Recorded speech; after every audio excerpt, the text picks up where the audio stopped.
Hello guys, last వీడియోలో మనం తెలుసుకున్నాం ఏ క్యాలరీ డెఫిషియెంట్ అంటే ఏంటి, ఏ పర్సన్కి ఎలా తీసుకోవాలి అనేది.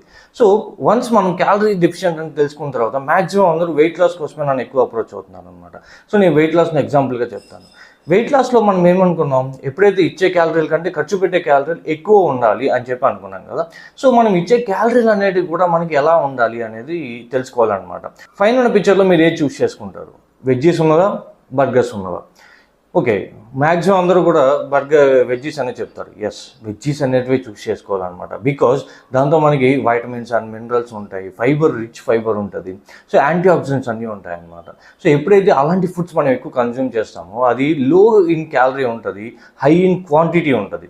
ఎప్పుడైతే మనం క్వాంటిటీ అనేది ఎక్కువ తీసుకుంటామో మన పొట్ట అనేది కొంచెం ఫిల్గా ఉండి మనల్ని క్రేవింగ్స్ అనేవి ఎక్కువ రానివ్వకుండా చేస్తాం అనమాట.